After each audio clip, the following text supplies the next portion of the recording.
So much news, I don't know where to start. We have Brittany Griner back, but ex-Marine Paul Whelan is still stuck in Russia. We have news that political candidates were shadow banned by Twitter while running for office, and this included blacklisting and suppression.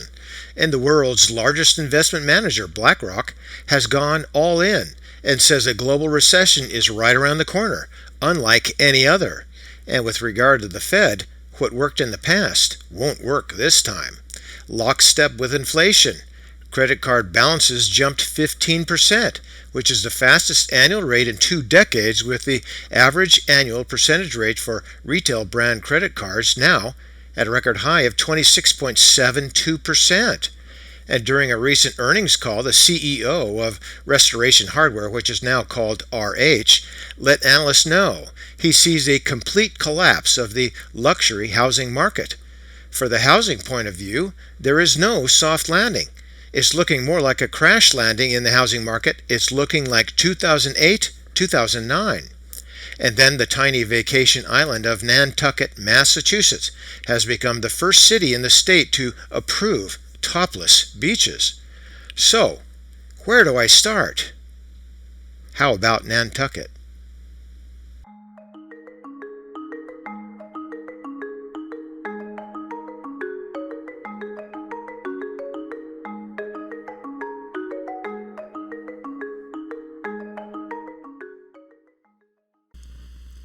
Two charts today, beginning here with the 20-year monthly chart on the Spiders, the SPY, and the close on Friday was 393.28, and as you can see from this point here, we had a pretty good rally up into that 20 EMA, and it looks like we may have some resistance and get reflected back, perhaps back down to the 50 EMA.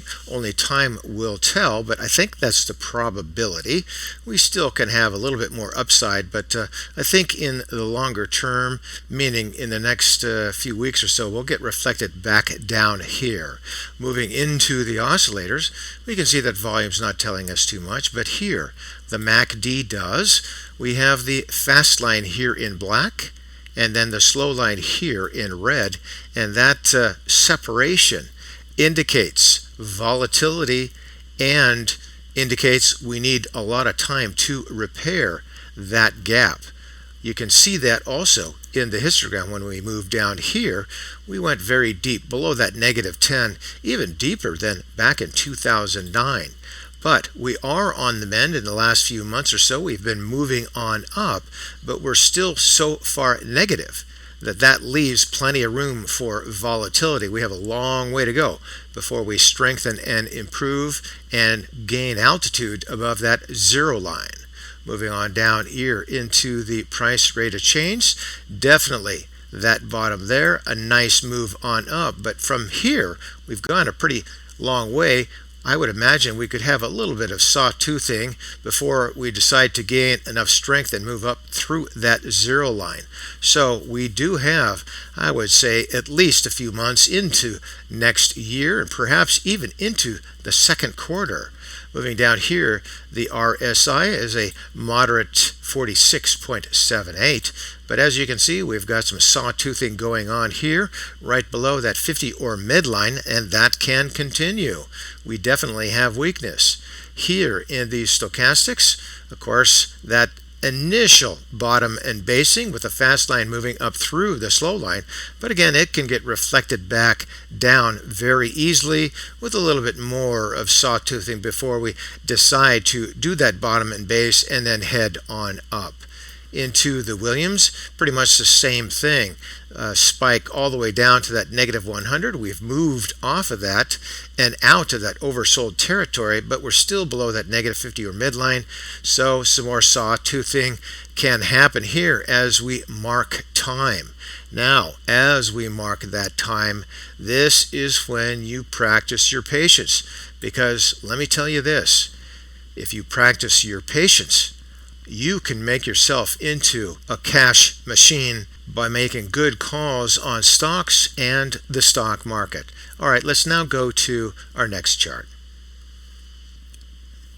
And we're now looking at the 2-year weekly chart on the spiders, and we keep coming back to this chart here simply because the weekly chart seems to be perhaps the easiest to read at this time, with this channel, the bottom line of that channel moving through here, and then the top channel line moving through there.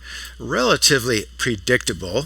Now, that can change in a heartbeat, but for now, it looks like we got reflected back down here. We're tangling with the 20 EMA at this point. It's possible that we could head back on up, but I would say in the subsequent weeks, maybe months, I would imagine that we head on down. I think the probability is that we continue on down, maybe test this low here. Another possibility is a head and shoulders with that shoulder there, this being the head, and then perhaps another shoulder at this point. If we did do a head and shoulders, that would be some improvement, but we're going to have to wait for that to see what happens. See if we do test this, because there's also the possibility we can go even lower. A lot of pundits are expecting that. I am not necessarily, but we need to be prepared.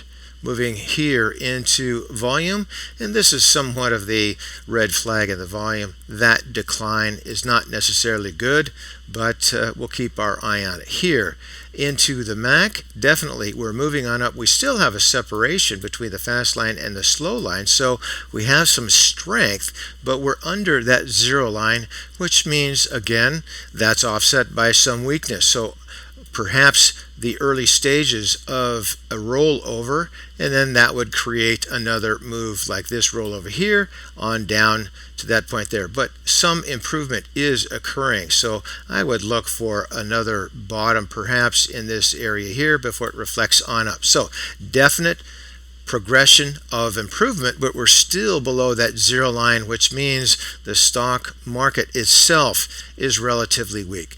You see the same thing there in the histogram. Looks like the initial stages of rolling over into the price rate of change. Again, it's below the zero line, shows some weakness. The RSI as well, heading down to that 50 or midline and indicating that this oscillator is weakening as well. Perhaps, again, like this one did here, weakened, came down, and bottomed with some improvement. So perhaps this comes down here and we get a bottoming and basing in subsequent weeks like that. Here into the stochastics, pretty much the same thing, and the same read on the Williams. That's not telling us too much we don't already know. Back up here to the price chart, and again, one more time, I'm going to lecture.